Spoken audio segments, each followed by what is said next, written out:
ये स्थिति राजकुमार जी कहीं से भी संभलने की है क्या? ईरान और अमेरिका एक बार फिर से बातचीत के टेबल पर आएंगे या ये जंग और विध्वंसक होगी? देखिए, बातचीत की संभावना तो नकार पाना मुश्किल है, लेकिन हाल फिलहाल इसकी संभावना नहीं लगती।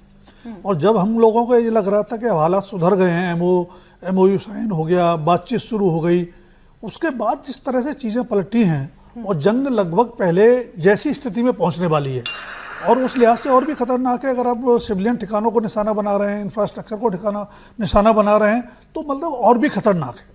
तो ये आने वाला वक्त बहुत अच्छा नहीं है। और दो चीज़ें जो थी, अभी रागी जी ने भी कहा, मुझे लगता है कि ईरान बदहाली का आदी हो गया है। आप देखें 1979 से उसके खिलाफ इंटरनेशनल सैंक्शंस लगे हुए हैं, उसकी अर्थव्यवस्था तो पहले से चौपट है, तो उसके पास बहुत ज़्यादा खोने के लिए ऐसा नहीं है कि बहुत उसने प्रोग्रेस कर ली थी और बहुत पीछे चला गया जी। दूसरा, उसको एक बाई डिफॉल्ट फायदा जो हुआ, सत्ता की बात कर रहे हैं, ईरानी जनता की बात नहीं कर रहे हम। तो ईरान में जिस तरह खामेनेई की सत्ता के खिलाफ, कट्टरपंथी सत्ता के खिलाफ विद्रोह था, लोग सड़कों पर उतर रहे थे, वो एक तरह से लगभग मौन हो गया है और लोग अब सत्ता के समर्थन में ज़्यादा उतरे हैं अमेरिका के हमले के बाद। तो ये खतरनाक स्थिति का संकेत है। और अगर कुवैत और बहरीन में अटैक तो ईरान अभी भी कर ही रहा है, लेकिन अभी अमेरिकी अड्डों पे कर रहा है। लेकिन जब अंदर घुसेगा तो खाली अड्डों तक वो अटैक सीमित रहेंगे या इंफ्रास्ट्रक्चर भी प्रभावित होगा, जनता भी प्रभावित होगी। तो कुल मिला के खतरनाक भविष्य का संकेत है। और इन दोनों तीनों ताकतों को समझाने की कोई कोशिश अंतर्राष्ट्रीय स्तर पर होनी चाहिए, प्यार से हो, राजनीतिक दबाव से हो, कूटनीतिक दबाव से हो, वो जो भी होगा और जब भी होगा। फिलहाल तो वो होता, आप ये कह रहे हैं कि फिलहाल तो होता नहीं दिखाई दे रहा है। बिल्कुल नहीं लग रहा है। और आने वाला समय बहुत चिंताजनक है। जैसे जैसे टकराव बढ़ेगा, रसिया के लिए बेहतर है कि अमेरिका यहाँ उलझा रहे हैं, चीन के लिए बेहतर है कि अमेरिका यहीं उलझा रहे हैं। दोनों के लिए नहीं तो उधर यूक्रेन के लिए यदि मदद के लिए अमेरिका आएगा तो रसिया के लिए खतरा है। इंडो पैसिफिक में अमेरिकी हलचल कम रहे, इसलिए ज़रूरी है कि चाइना चाहेगा कि अमेरिका यहीं पर अपना खर्चा करे, संसाधनों का खर्चा करे, उधर उसकी ध्यान ही नहीं रहे। तो मुझे लगता है कि दुनिया की जो ये दो बिग पावर्स हैं, उनको उनकी इच्छा तो यही है कि ये युद्ध चलता रहे।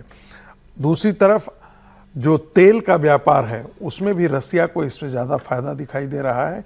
रसियन तेल का जो मार्केट है वो बढ़ा है, तो ये भी मुझे लगता है कि एक कारण है। यही देश, जो दो देश हैं, हाँ, जो इनको ईरान को समझा सकते थे। दोनों की दिलचस्पी समझाने में नहीं है। बिल्कुल ठीक बात है। मैं पाकिस्तान ऑक्यूपाइड कश्मीर की भी बात अब इसलिए करना चाहती हूँ क्योंकि वहां पर जो बगावत की आग है वो भी बहुत बड़ी हो चुकी है। शहबाज और मुनीर दोनों को राख कर सकती है ये एक ऐसी आग है। लोगों का गुस्सा सड़क पर ज्वाला बनकर निकल रहा है।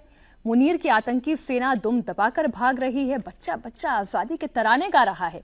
महिलाएं हो या बुजुर्ग हो, हर कोई सड़कों पर उतरकर पाकिस्तान की दहशतगर्द हुकूमत को चैलेंज कर रहा है। मुनीर की बुस्टिल सेना निहत्थे लोगों पर अंधाधुंध गोलियां चला रही है, जिसका असर पूरी दुनिया में देखा जा रहा है। पीओके की आवाज दबाने की जितनी कोशिश हो रही है वो उतनी ही बुलंद होती जा रही है। संयुक्त राष्ट्र ने पाकिस्तान सरकार को फटकार लगाई है। United Nations human rights council ने चिंता जताते हुए कहा है कि पीओके में जो हो रहा है वो मानवाधिकारों का खुला उल्लंघन है। निहत्थे लोगों को मारा जा रहा है, बंदूक के दम पर लोगों की आवाज दबाई जा रही है, उनके अधिकारों का दमन हो रहा है, बेकसूर लोग मारे जा रहे हैं। पाकिस्तान सरकार जो अड़ियल रवैया अपना रही है वो लोकतांत्रिक मर्यादाओं के खिलाफ है। प्रदर्शनकारियों को आतंकी संगठन बताकर उनका दमन करना गलत है और जल्द से जल्द सरकार को इन लोगों से बात करनी चाहिए। The Joint Awami Action Committee, or the JAAC, a movement behind the protests comprising traders, transporters, students, lawyers, activists and others, has been banned under anti-terrorism laws for allegedly threatening public order and security. Some of the group's leaders have subsequently been arrested. The criminalisation of a civil society organisation and imposition of strict limitations on gatherings raise serious concerns about infringements on the rights to freedom of expression, peaceful assembly and association.